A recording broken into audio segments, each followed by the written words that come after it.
እንዴት ነህ ጓደኛዬ? ምን ነው የደካከመህ ትመስላለህ። ሰላም አይደለህም እንዴ? ምን እባክህ፣ ዛሬ ግብር ለመክፈል ገቢዎች ሄጄ ስንት ሰዓት ተሰልፌ ተራ ሳይደርሰኝ ለነገ ተብሎ ይኸው ተመልሼ መጣሁ። ይሄማ ቀላል ነው። መፍትሄው እኮ ተገኝቷል። ምን አይነት መፍትሄ? ይኸውልህ ብርሃን ባንክ ብርሃን ኢታክስ የተሰኘ አገልግሎት ጀምሯል። ይህ አገልግሎት ከገቢዎች ሚኒስቴር ጋር በመተባበር የሚሰጥ አገልግሎት ስለሆነ የግብርህን የገቢዎች ሰነድ ቁጥር በመያዝ ከዚያ የብርሃን ባንክ ደንበኛ ከሆንክ ከፈለግ በሞባይል ባንክ አገልግሎት አሊያም በብርሃን ኢንተርኔት ባንክ አገልግሎት ግብርህን መክፈል ትችላለህ። የባንኩ ደንበኛ ካልሆንክ ደግሞ ወደ ቀረበ የብርሃን ባንክ ቅርንጫፍ ሄደህ ግብርህን መክፈል ነው። ዋው! ይሄማ ትልቅ የምስራች ነው። ቀኔን ያበራኸው። አዎ፣ በብርሃን ባንክ ኢታክስ የግብር ክፍያ አገልግሎት ከረጃጅም ሰልፍ ድነው በፈለጉት ሰዓት በማንኛውም ቦታ ሆነው ግብርዎን መክፈል ይችላሉ። ብርሃን ኢታክስ ፈጣን የግብር መክፈያ አማራጭ። ብርሃን ባንክ እንደ ስማችን ብርሃን ነው ስራችን። ወደ ሌላኛው ጉዳይ ደግሞ እንለፍ። የላሚን ያማልን ጉዳይ እንመልከት። ያማል እንግዲህ በዚህ የውድድር ዓመት እንደ ተለመደው አስደናቂ ብቃቱን እያሳየ ነው የሚገኘው። ነገር ግን ጉዳቶች ብዙ ጨዋታዎች ላይ እንዳይሳተፍ አድርገውታል ይህንን ተጫዋች። ከጉዳቱ ባለፈ ግን ልክ የምናውቀው ላሚን በትላልቅ ጨዋታዎች ላይ የሚጀግም ብዙ ጎሎችን የሚያስቆጥርና ከጎሎቹ ባሻገር ደግሞ በእንቅስቃሴዎቹ ጥሩ ፐርፎርም የሚያደርግ ተጫዋች ነበር። በዚህ የውድድር ዓመት ግን ትላልቆቹ ጨዋታዎች ላይ ጠፍቶ ተመልክተናል። በተለይ ደግሞ የኤል ክላሲኮን ጨዋታን ጨምሮ ሳምንቱ አጋማሽ ከቼልሲ ጋር በብሪጅ ያደረገው ጨዋታ ላይ ከሱ በላይ እንግዲህ ኤስቴቫዮ ርዕስ ሆኖ የመሸበት ጨዋታ እንደነበር እናስታውሳለንና ይህንን ጉዳይ እንመልከተው። በእርግጥ ከጉዳት ጋር ነው የሚጫወተው ይባላል። ከዛ በፊት ጉዳቶች ነበሩበትና ይህን ተጫዋች በተመለከተ በስፔን ብሔራዊ ቡድንና በባርሳ በኩልም ሌሎች ደግሞ አጀንዳዎችም እንዳሉ ይታወቃልና ያው ትልቅ ተጫዋች መሆኑን እነዚህ አጀንዳዎች ራሱ የሚያስመለክቱ ይመስለኛል። እናንሳው ይህንን ጉዳይ እንዴት ነው ከባርሴሎና ጥንካሬ ጋር የሚያስታርቁት የሚለውንም እናንሳ። ልክ ነው። በእንደዚህ ዛሬ ምሽት በሚደረገው አይነት ጨዋታ የላሊጋውን የዋንጫ ጉዞ ሊወስን የሚችል ጨዋታ አይደለም፣ ግን ከውድድር ዘመኑ ትልልቅ ጨዋታዎች መካከል አንደኛው ነው እና ባለፈው የውድድር ዘመን ከዓለም ምርጥ ተጫዋቾች መካከል አንዱ ያስባለው የባሎንዶር ሁለተኛ ያደረገው ለባሎንዶር ሽልማትም ያሳጨው ተጫዋቹን ካወቅንበት ጊዜ ጀምሮ በትልልቅ ጨዋታዎች ያለው ፎርም ነው። አምና በሁሉም ኤል ክላሲኮች ላይ 4 ኤል ክላሲኮች ላይ በአራቱም በጣም አስደናቂ ነበር። በትልልቆቹ የቻምፒየንስ ሊግ ጨዋታዎች በሁለቱ የኢንተር የደርሶ መልስ ጨዋታዎች ሁለቱን ጨዋታዎች ጨምሮ በሁሉም ትልልቅ የቻምፒየንስ ሊግ ጨዋታዎች ግሩም ጨዋታ የሚያደርግ ነው። እንዲያውም ከኢንተር ጨዋታ በኋላ አንስቼዋለሁ አይደለም፣ ብዙ በአድናቆቱ ላይ ቁጥብ በመሆን የሚታወቀው ዚነዲን ዚዳን አይቼ አላውቅም አንድ ተጫዋች እንደዚህ በአንድ ጨዋታ ላይ አስደናቂ ሲሆን አለ። ትልልቅ ጨዋታ ላይ ነው ጥሩ የሚጫወተው። ታስታውሽ እንደሆነ የአውሮፓ ዋንጫም ውድድሩም ትልቅ ነው፣ ግን ከፈረንሳይ ጋር ከእንግሊዝ ጋር ከምን ጋር ከጀርመን ጋር ትልልቆቹ ጨዋታዎች ላይ ደግሞ በጣም አስደናቂ ይሆናል። በዚህ ውድድር ዘመን ያንን መድገም አልቻለም። የባለፈው ሳምንት የቻምፒየንስ ሊግ ጨዋታ አንድ ነው። ከጥቂት ሳምንታት በፊት የነበረው የኤል ክላሲኮ ጨዋታ ሌላኛው ነው። ጥቂት ወደ ኋላ ከወሰድ ነው ደግሞ የኔሽንስ ሊግም ከፖርቱጋል ጋር የተደረገውንም ጨዋታ ሌላ ጥሩ ያልተጫወተበት ትልቅ ጨዋታ አድርገን መጥቀስ እንችላለን። ግን ላሚን ላይ እየተፈጠረ ያለው ነገር የበለጠ ውስብስብ ይመስለኛል። ፎርሙ ጥሩ አይደለም ከሚለው ባሻገር ትላንት አንድ ኢንተርቪው ለአሜሪካው የኬብል ፕሮግራም ለሲቢኤስ ለ60 ሚኒት ቃለ ምልልስ እየሰጠ ነበር እና እዛ ላይ እኔ 18 ዓመት የሚኮነው አንድ ጊዜ ነው አለ። ማንም ሰው አንድ የ18 ዓመትን ካለፈ በኋላ ተመልሶ 18 ዓመት አይሆንም እና በዓለም ላይ 18 ዓመት ልጅ ኖሮት የሚያልፈውን ህይወት ግን አልኖረውም። እኔ ያለ እድለኛ ነኝ በእንደዚህ አይነት ተሰጥኦ ስለታደልኩ እና ሰዎች ጨንቋቸው መጥተው በእኔ ትንሽ ደስታ የሚያገኙ ከሆነ ያንን ለማድረግ በምችልበት ሁኔታ ውስጥ ስለተገኘው እድለኛ ነኝ አለ። ግን ደስ ያለኝ ቦታ ሄጄ መጠጣት የምፈልገውን መጠጣት አልችልም። የፈለኩት ፐብሊክ ቦታ መሄድ አልችልም። የ18 ዓመት ልጆች የሚያዘወትሯቸው ቦታዎች ላይ መሄድ አልችልም። ማንም የ18 ዓመት ልጅ የሚኖረው ኑሮ አልኖረውም እኔ ያለ የሚል አስተያየት ሰጠ። ምን ከባድ ነው ለትልልቅ ተጫዋቾች፣ ለትልልቅ በሌላ ህይወት ዘርፍ የተለየ የሙያ መስክ ላሉ ሰዎችም በእንደሱ አይነት ፌም ላለ ሰው ኖርማል አይደለም ነገሩ ሁሉ። ወጣ ያለ ነገር ነው የላሚን ያማል ስኬት ደግሞ ከልጅነት የጀመረ ስለሆነ እና የኤል ክላሲኮ ጨዋታ ከተደረገ በኋላ ይላል አንድ የስፔን ጋዜጣ ኦክቶበር 30 ነበር የኤል ክላሲኮ ጨዋታ የተደረገውና ከአራት ቀን በኋላ ያ በሳንቲያጎ ቤርናቤው ከጨዋታው በፊት እኔ እንዴት አየዋለሁ መሰለሽ፣ ትራሽ ቶክ መጥፎ አይደለም አሉ ትራሽ ቶክስ የሚወዱ እኔ እንደዚህ ነኝ እሺ ምናምን የሚሉ ወይ ያንቺን ቡድን በተመለከተ የሆነ ነገር የሚናገሩ ምናምን ሰዎች ችግር የለውም እንደዛ ማለታቸው ችግር አይደለም። ግን ጊዜው ትክክል አልነበረም። የኢንፎርማል የሆነ ሾው ላይ ነው የቀረበው። ኢባይላኖስ የሚባል ሰው የጀራርድ ፒኬ የሚያዘጋጀው ኪንግስ ሊግ የሚባል አለ እና ኢንተርቪውም ኢንፎርማል ነው። ግን ከኤል ክላሲኮ በፊት በጣም በመጥፎ ጊዜ የተሰጠ አስተያየት ነው። በጨዋታው ላይ የነበረውን ትኩሳት ያጦፈ የሪያል ማድሪድ ተጫዋቾች ሞቲቬሽን ከፍ ያደረገ ነው። እንደምታውቂው በጣም ምርጡን ጊዜ አይደለም የመረጠው። ከዛ እዛ ጨዋታ ላይ ተጫወተና ያው በጣም ቀዝቃዛ ብቃት አሳየ። ከዛ ከ4 ቀን በኋላ በሱዌተት ዴፖርቲቫ በሚባለው የባርሴሎና የልምምድ ማዕከል ለብቻው ተቀምጦ ሲያለቅስ ታየ ይላል። ለብቻው ሆኖ ያለቅስ ነበር። ከዛ አይ የተለየ ነገር ኖሮት ሳይሆን ሰሞኑን እየተፈጠረ ባለው ነገር ዲስትረስድ ሆኖ ነው፣ ከፍተኛ ጭንቀት ውስጥ ገብቶ ነው ማለት። አሁን ይሄ አቴንሽን ያስፈራኛል። የማራዶናን ዶክሜንተሪ ስላየው ማራዶና የማንም ሰው ኖርማል ህይወት አልኖረም። በማራዶናነቱ ምክንያት ሁሌም ተከታዮች ነበሩት። ሁሌ ለኢንተርቪው ይፈልጉት ነበር ሰዎች። ሆርጌ ሴተስታይለር ነው የሚባለው የሱ ወኪል።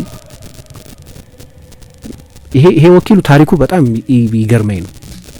በፖሊዮ ህመም ምክንያት የአካል ጉዳተኛ ነው እና ወንድሙን በጣም ይወደው ነበር እና ሁሌ እየሄደ የወንድሙን ጨዋታዎች ያያል። ከጎል ኋላ ነበር የሚቀመጠው እና ወንድሙ ጎል ሲያስቆጥር ድንገት ክራንቹን ይጥልና ይዘላል። ከዚያ ወንድሙ ሞተ። ከዛ ሲሞት ከቤት ያልወጣም ብሎ የራሱ ክፍል ተዘግቶ ይቀመጥ ነበር እና ማራዶና መጫወት ጀመረ ኳስ የሰፈር ቡድን ውስጥ እና ጓደኞቹ መጡና ሀዘንህን የሚያስረሳ የሆነ ትንሽ ልጅ አለ ና አሉት። ለመኑትና እንደምንም ብሎ ሀዘኑን ውጦ ወጣ። ማራዶናን አየውና ከወንድሙ ሀዘን ተጽናና ይባላል። በኋላ የመጨረሻ ላይ ቢለያዩም ግን የማራዶና እድሜ ዘመን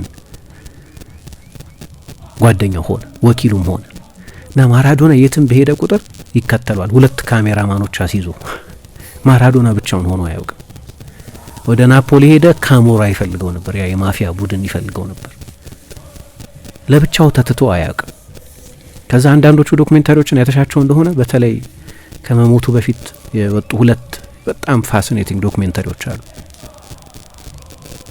ያ በሙቀት ምናምን የምታዩ ዲየጎ ማራዶና የአርጀንቲናን የናፖሊን ተስፋ የተሸከመው ዲየጎ ማራዶና በዛ ቴንሽን ስር ግን ዲስትረስድ ነበር። ዞር ብሎ በሀሳብ ጭልጥ ሲል ታየዋለሽ። እና ዲየጎ ማራዶና የሚሉት ለዚህ ነው። ዲየጎ ነው ሰውየው፣ ማራዶና ኳስ ተጫዋቹ ነው። ማራዶና ዲየጎ ደህና አልነበረም የሚባለው ለዚህ ነው። ተትቶ አያውቅም ለብቻው። እንደዛ ነው።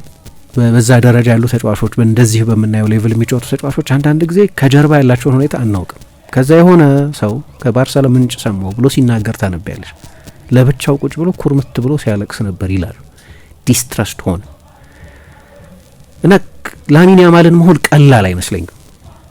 እሱን መሆን ቀላል አይመስለኝም እና በአካል ይታመማል በጉዳቱ ምክንያት፣ በስሜትም ዝሏል ይላሉ። በአጭር ጊዜ ነው በ15 ዓመቱ በ18 ዓመት እዚህ ቦታ ላይ ሆናለሁ፣ ይሄንን ሁሉ አቴንሽን አገኛለሁ፣ እዚህ ቦታ ላይ ሆናለሁ ብሎ በአእምሮ ሊዘጋጅበት አይችልም።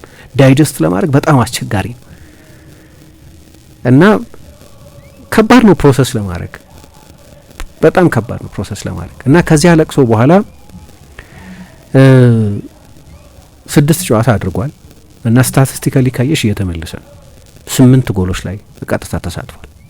ከኤል ክላሲኮ በኋላ ባሉት 6 ጨዋታዎች 4 ጎል አስቆጥሯል። 4 የመጨረሻ ኳሶች ያቀብሏል። በቀደም አላቬስ ላይ እንዳደረገው ግን ላሚን በዛ ቀን እንደዛ ሆኖ ከሆነ በኤል ክላሲኮ ምክንያት የተፈጠረ በቤርናቤው ምናልባት ከቪኒሲየስ ጋር ከካርቫሃል ጋር ከኩርቷ ጋር ከነዚህ የሪያል ማድሪድ ተጫዋቾች ጋር የተፈጠረ ጠብ ወይም በጨዋታው ላይ በነበረ ሁኔታ ብቻ አይመስለኝም ይላል አንድ ኤል ፓይስ ጸሐፊ። ነገር ወደ ክረምት ወደኛ ክረምት ወደ እነሱ ሳመር የሚወስደን የብሔራዊ ቡድን ጨዋታዎች አልነበሩም ከኔሽንስ ሊግ በኋላ። ስለዚህ የዓለም ክለቦች ዋንጫም ላይ ባርሰሎና አልተሳተፈም። የአውሮፓ ዋንጫ፣ የዓለም ዋንጫ ውድድር የለም እና የተሟላ ሆሊዴ ነበረው። መጀመሪያ ያደረገው ነገር ወደ ብራዚል መሄድ ነው፣ ወደ ኔይማር፣ በጣም ወደሚያደንቀው ኔይማር፣ የኔ አይዶል የሚለው እሱ ነው። እዛ ሄደና ሶሻል ሚዲያ ላይ ኳስ ሲጫወቱ አብረው ሲዝናኑ ምናምን የሚያሳዩ ምስሎች አየን እና ሰዎች ግን የሱ ሌክዠረስ ሆስት ብቻ አልነበረም፣ ወይም በጣም የተቀናጣ መስተንግዶ የተደረገለት ብቻ አልነበረም። ብዙ አውርተዋል ስለ እግር ኳስ እና ስለ እግር ኳስ ኢንዱስትሪ፣ ስለ ስፖርት ኢንዱስትሪ፣ ስለ ዝና፣ ስለ ጨዋታው፣ ስለ ፕሮፌሽናሊዝም ብዙ ተነጋግረዋል። እና ኔይማር እኔ እግር ኳስ የተጫወትኩት በእድሜ ዘመኔ በሙሉ ድሆች የሆኑ ቤተሰቦቼን ከችግር ላወጣ ነው። ተሳክቶላቸዋል፣ ተሳክቶልኛል። በዚህ አይደለም?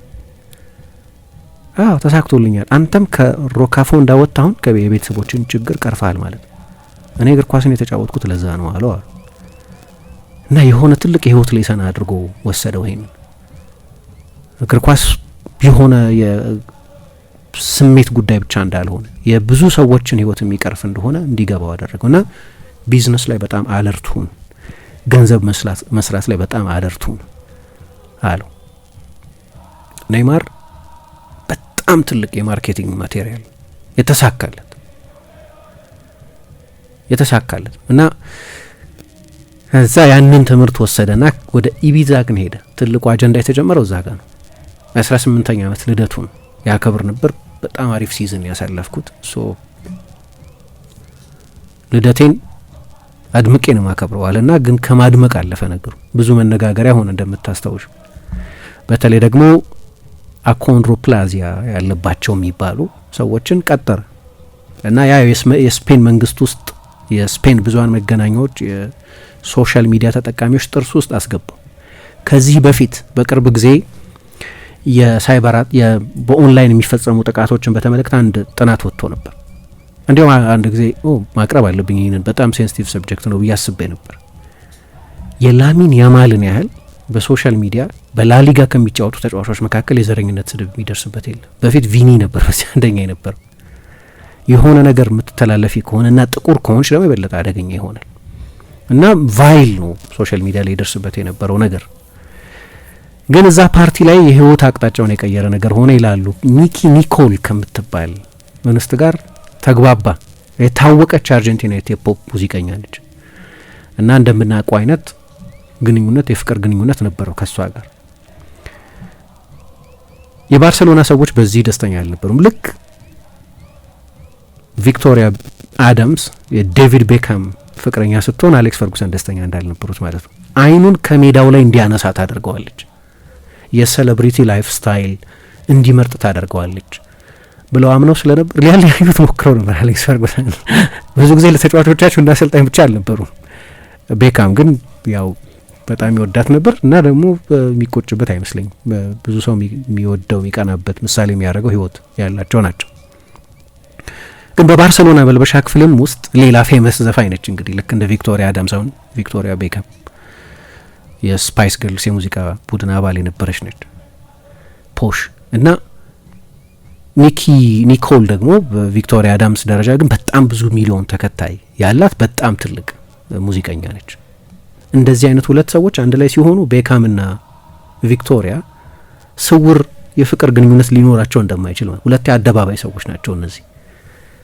በቃ በየጊዜው ላሚን ያማልን እና የሁለቱን ሪሌሽንሺፕ የምናየው ግን አጭር ጊዜ ግን በጣም ኢንቴንስ የሆነ ይላሉ። እዳ የባርሴሎና ሰዎች ጥሩ ሰው አልመረጠም። እሷን መጥፎ ሰው ነች ሳይሆን የእሷ ፕሮፋይል ግን ለሱ የሚጠቅመው አይደለም። አቴንሽኑን ከባለሟል ከሆነበት ሜዳ ያርቀዋል፣ አይኑን ከዛ ይነቅላል ብለው ሰግተው ነበር ይላሉ። እና በዚህም ምክንያት ኢሞሽናሊ አንሴትልድ ነበር። ጉዳቱ አለ። ስለዚህ በብቃቱ ላይ መጫወት አልቻለም። የሄድ የብሽሽት ጉዳት ደግሞ የላሚን ያማልን አክሰለሬሽን ነው የሚወስደው። ላሚን ያማል ከተባለ አይኔን ጨፍኝ የሚመጣልኝ ድሪብል ማድረጉ ዋናው ችሎታው ይሄኛው ነው። ብዙ ችሎታዎች አሉት። የትሪቬላ ፓሶችን ማቀበል ይችላል፣ ያለ ባክሊፍት ጎል ማስቆጠር ይችላል ምናምን። ግን ላሚን ያማል ድሪብለር ነው፣ የስትሪት ተጫዋች ነው። ያንን ማድረግ አይችልም። ስለዚህ የሆነ ፉልባክ አቆመው ምናምን ካልሽኝ ከግሮይን ጉዳቱ ጋር ከሆነ አልሞከረም ድሪብል ለማድረግ ጭራሽ ድሪብል ለማድረግ አይሞክርም እኮ ሞክሮ ያ ተጫዋች ነጥቆት ቢሆን አቆሞት ቢሆን አንድ ነገር አይሞክርም ጭራሽ። የአክሰለሬሽን የለውም። የግሮይን የብሽሽት ጉዳት ችግሩ እሱን እና ጥሩ ብቃቱ ላይ አልነበረም። ከዛ ያ ቅድም ያልኩት ከኤል ክላሲኮ በፊት ትራሽ ቶኪንግ በዩ ቀልድ በዩ ምን በዩ ለኢባይላኖስ ኢባያኖስ የሚባለው ብዙ ተከታዮች ያሉት ትዊች ላይ በስፔን አንደኛ ተከታይ ያለው ሰው የሪያል ማድሪድ ደጋፊ ነው። ግን እዛ የኪንግስ ሊግ ላይ የራሱ ቡድን ነበረው እና በማድሪድ ደጋፊነቱ ልክ እንደ በደጋፊዎች መሀል እንዳለ እናንተ ደግሞ በዚህም ስትሸነፍ ታለቅሳለህ እንደምትደግፈው ቡድን በቃ አልቃሻ ነው ምናምን አለው። ሰርቅና ታለቅሳለህ እንደ ሪያል ማድሪድ አንተ እንደምትደግፈው ሪያል ማድሪድ አለው እና ቪዲዮውን ስታዩ በቃ ጆክ እያደረጉ ነው። ኢንፎርማል ኢንተርቪው ከኢባኞስ ጋር የነበረ ኢንተርቪው ግን ቅድም እንዳልኩት ታይሚንጉ ልክ አይደለም። ከኤል ክላሲኮ 3 ጨዋታ በፊት እንደዚህ አይነት ኢቨንት ላይ መገኘት ነበረብሽ ወይ የሚል ጥያቄም ጭምር የሚያስነሳ ነው። ከዛ የተፈጠረው ነገር የሚታወቅ ነው። ግን እነዚህ ሁሉ በጥቂት ጊዜ ውስጥ የተፈጠሩት የክስተት ሲኩዌንሶች አንሴትል አደረጉት። ከዚያ በኋላ ነው ክለቡን በደንብ መስማት የጀመረውና ሰዎች ምናልባት በዛ ሲያለቅስ ታየ በተባለበት እለት ስለ ህይወቱ ሪፍሌክት እያደረገ ነበር ይሆናል፣ ምንድነው ያደረኩ ያለሁት ብሎ እያሰበ ይሆናል ይላሉ። የሪፍሌክሽን ጊዜ ነው። መጀመሪያ ምን አደረገ? ራሱ ሶሻል ሚዲያ ላይ ፐብሊክ አደረገው። ከኒኪ ኒኮል ጋር ተለያይተናል አለ። ማንም ምንም ነውር አላደረገም፣ እሷም ምንም፣ ግን በመግባባት ተለያይተናል አለ። የሪፍሌክሽኑ ውጤት ነው ይላሉ ሰዎች። ከዚያ የባርሰሎናን የጉዳቱን ማኔጅ ለማድረግ ያለን የፊዚካል ሬጂሜን ፕላን ተቀበለ። የስፔን ብሔራዊ ቡድን ጥያቄን አልቀበልም አላለም፣ ግን ወደ ስፔን ብሔራዊ ቡድን ካምፕ ከመሄዱ በፊት ከአንድ ቤልጅማዊ ባለሙያ የሕክምና ባለሙያ ጋር እንዲገናኝ ባርሴሎና ያቀረበለትን ጥያቄ ተቀበለ እና ወደ ስፔን ካምፕ ሲሄድ ቀድሞ ጀምሮት የነበረው ለ10 ቀን እንዳይጫወት የሚያደርግ የሪከቨሪ ፕላን ውስጥ ነው የነበረው። ከዛ ደግሞ ጆርጅ ሜንዴዝ መጣ። የሱ ወኪል ነው በነገራችን ላይ ጆርጅ ሜንዴዝ የጆዜ ሞሪኞ እና የብዙ ፖርቱጋላውያን አሰልጣኞች የክርስቲያኖ ሮናልዶ እና የብዙ ፖርቱጋላውያን ተጫዋቾች ወኪል ነበር፣ ሱፐር ኤጀንት የሚባል እና እንደተመለሰ ይህንን ጉዳይ የላሚን ያማልን ሁኔታ ማኔጅ ለማድረግ የኮንትራት ድርድር የለውም፣ አዲስ የስፖንሰርሺፕ ስምምነት ስላለ አይደለም የመጣው ግን የላሚን ያማልን ሁኔታ ለመከታተል ነው አሉ እና እንደመጣ ልክ እዛው ጠበቁት ኤል ፕራት አውሮፕላን ማረፊያ እንደሚመጣ ያወቁ ጋዜጠኞች ለምን አንድ የ18 ዓመት ልጅ ላይ ይህንን ሁሉ ጫና እንደምታሳድሩ አላውቅም። ድጋፍ የሚፈልግ ተጫዋች ነው፣ በእርጋታ መኖር ያለበት፣ ጥቂት ብቻ መናገር ያለበት። አሁን ችግሩ ጥቂት ብቻ መናገር የሚችል ተጫዋች አለመሆኑ ነው። ላሚ ብዙ ይናገራል። አሁን ከባዱ ነገር የሆነው እሱ ነው እና ሰዎች ይጠምዱታል ደግሞ በዛ። ከዛ በኋላ ግን በግልጽ የሚታይ አንድ ነገር ፐብሊክ ፕሮፋይሉን ቀነሰ። ልክ ያልኩት የኪንግስ ሊግ አይነት ኢቨንቶች ላይ አይገኝም አሉ። የልምምድ ሜተድንም ቀይሯል። ሁሊዮ ቱስ የሚባሉ የባርሰሎና የፊትነስ ኃላፊ ያለ የፊትነስ አሰልጣኝ ያሉ ከእሳቸው ጋር ነበር የሚሰራው እና ጉዳቴ አግራቬትድ እየሆነ እየተባባሰ ያለው ከእሳቸው ጋር እየሰራው ስለሆነ ነው አለና ቤልጅማዊ ዶክተር ኤርነስት ሺንደልስ የሚባሉ ዶክተር ናቸው ከእሱ ጋር የብሽሽት ጉዳቱን ማኔጅ የሚያደርጉት። ግን በባርሰሎና ተጫዋቾች በኩል ምንም እንኳ ያለው የፐብሊክ ኢሜጅ ጥሩ ባይሆንም የባርሰሎና ተጫዋቾች ግን በጣም ይወዱታል። ሳቂታ ተጫዋች፣ በጨዋታ ውስጥም የሆነ ልዩነት የሚፈጥርልን፣ ብቻኛው ሪስክ የሚወስድ ብለው ይወዱታል አሉ እና በቅርብ ጊዜ ዝም ማለት ጀምሯል። አንድ ያሻሻለው ነገር እሱ ነው። አሁን የሰጠው ቃለ ምልልስም ላይ አንዳንድ ጊዜ ምን የሚባል ነገር አለ መሰለሽ፣ እውነተኛ ፐርሶናሊቲና ፐብሊክ ፐርሶና የሚባላል። ለምሳሌ ምሳ በፐብሊክ ትታወቂያለሽ እና ሰው ፖርትሬ የሚያደርግሽ አለ በአደባባይ ሬዲዮ ላይ በምትናገሪው ነገር ወይ ቃለ ምልልሶች ላይ ቀርበሽ በምትናገሪው ነገር ነው እና የምሳ መታወቂያ ያ ፐብሊክ ፐርሶና ይሆናል፣ የአደባባይ መታወቂያሽ ይሆናል እና ምናልባት ቀልደኛ ተጫዋች ምናምን ልትሆኚ ትችላለሽ፣ በግል ደግሞ አይናፋር ልትሆኚ ትችላለሽ። ላሚን ያማል እንደዛ ነው ይላሉ። የፐብሊክ ፐርሶናውና የፕራይቬት ፐርሶናው በጣም ይለያያል። እንደዛ አይደለም፣ እንዴት ነው እንደዛ ሶሻል ሚዲያ ላይ የሚጽፈው ሁሉ እንላለን ይላሉ አንዳንዶች። እንደዛ በግሉ እዛ ቃለ ምልልስ ላይ ስታዩ 60 ሚኒትስ ቃለ ምልልስ ላይ ስለ ሜሲም ስለ ለሞሮኮ ለመጫወት አስበው እንደነበረም እግር ኳስ ስለሚሰጠው ደስታም በጣም አሪፍ ቃለ ምልልስ ነው። ግን ልጅነቱ ያስታውቃል። ማለት የሆነ ክፉ ነገር ተናግሮ እንኳ ቢመስል በስሌት ክፉ የሚናገር እድሜ ላይ ያለበት አይደል። ልጅ ገራገርነት ያለበት ነው። እና አሁን እንግዲህ ከዛ አጋጣሚ በኋላ ብዙ ትምህርት የወሰደ ሳይሆን አይቀርም። የበለጠ ሜዳው ላይ ማተኮር የጀመረ ይመስላል። የበለጠ ፐርፎርማንሱ ላይ ማተኮር የጀመረ ይመስላል። እና በኋላ ምን አደረገ መሰል ከዴቪድ ቤካም ጋር በመጠኑ የሚመሳሰል አንድ ትልቅ ካምፓኒ አንድ ምርቱን ስፖንሰር ማድረግ የሚፈልግ ከሆነ አሁን ዴምቤሌን አይደለም የሚመርጠው። የስታር የኤክስ ፋክተር ምናምን ያለው ላሚን ያማል። ዴምቤሌ ይገባዋል የባሎን ዶር ሽልማቱ። ግሩም ሲዝን ነው ከክለቡ ጋር ያሳለፈው። እንደዚህ ቻምፒየንስ ሊግ ወስዷል። ኤክስ ፋክተሩ የነበረው ቻምፒየንስ ሊግ ነው። ባርሴሎና ቻምፒየንስ ሊግ ወስዶ ቢሆን ኖሮ ላሚን ያማል ነው ባሎን ዶሩን የሚወስደው። የባሎን ዶር የቻምፒየንስ ሊግ ሚዛን ያን ያህል ነው፣ ትልቅ ነው። ግን እንዲሁ ስታዩ ለማርኬቲንግ ምናምን አይዲያል የሆነው ተጫዋች ያንን የስታር ኳሊቲ የብራንድሽ ምልክት ምናምን ማድረግ የምትፈልጊው ላሚን ያማል ነው። ግልጽ ነው እሱ። በማንቸስተር ዩናይትድ ውስጥ ቤካም በጣም ወሳኝ ተጫዋች ነበር። ግን ሌሎች ከሱ በላይ ወሳኝ የነበሩ ተጫዋቾች እንኳን ቢኖሩ ቤካም ነው ፒክ የሚደረገው። ግልጽ ነው በብዙ ምክንያቶች። እና ስንት የማስታወቂያ ጉዞዎች ነበር ክረምት ያደረገው ወደ ቻይና፣ ብዙ ወደ ሩቅ ምስራቅ ሀገራት፣ ወደ አውሮፓ ብዙ ቦታ። እና አንዳንዶች የባርሴሎና ሰዎች ይሄ የፊልም ቀረጻ ቀናቱ ራሱ ለማስታወቂያ ቀረጻ በጣም ብዙ የሚፈለግ ሰው ስለሆነ ማረፍ አልቻለም የሚል እምነት አለው ባርሴሎና። እና ከኤል ክላሲኮ በኋላ ቅዳሜ ነበር ጨዋታው አይደለም የተደረገው ነው እሁድ ነበር ኤል ክላሲኮ የተደረገው። ማክሰኞ ዕለት የአንድ የሞባይል ብራንድ ማስታወቂያ ቀረጻ ነበረው እና ሰረዘው እሱ። የፐብሊክ ኢንተርቪው ከዚህኛው ከ60 ሚኒትስ በውጪ ሰጥቶ አያውቅም። የመጀመሪያው ነው ባርሴሎና ሊሚት ማድረግ ነበረበት ነው። ያንን ትንሽ ልጅ ለምን ኤክስፖዝ የምታደርገው? ሲጀመርም አንድ ከጨዋታ በኋላ ከጨዋታ በፊት ብዙ እንዲናገር ይደረጋል።